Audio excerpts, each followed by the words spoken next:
Danielle here in the Lavender and Bergamot kitchen. May is all about flowers, and I want to share a recipe with you again from Cami McBride's book, The Herbal Kitchen, on an herbal bath. This one is called the Flower Power Bath, and it has elderflowers, calendula, rose petals, and chamomile. Talk about a decadent treat, right?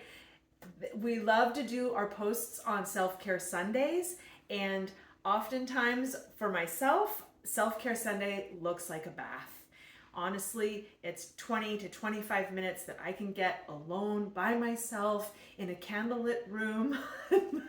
I love adding herbs to my bath. So this particular recipe is a half a cup of elderflowers. All of these are dried herbs. A half a cup of calendula flowers, and I will break these up so that they can distribute into the mixture.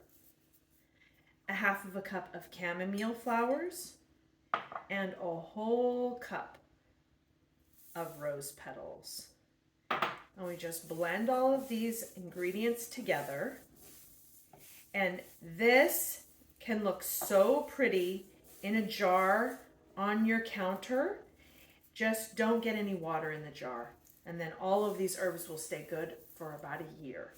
Then I use this handy dandy muslin bag, and I add as much herbs as I can pack into this bag. And when I'm drawing my bath, I will tie this to the nozzle, and so as the hot water is pouring through, it's infusing my bath water, and then when I'm done with the tub filling up, then I untie it off of the nozzle, and then I just let it float around in the water with me. Sometimes I even squeeze it and use it to wash myself, or to just put it on my face or over my eyes while I'm laying in the tub. So there's so many wonderful ways to infuse these. And I like the muslin bags because then when I'm done with my bathtub, I don't also have to clean my tub afterwards. I'm just done. So it's really, truly self-care. So join us again for more wonderful videos this May about how you can use flowers in your self-care and in your cooking.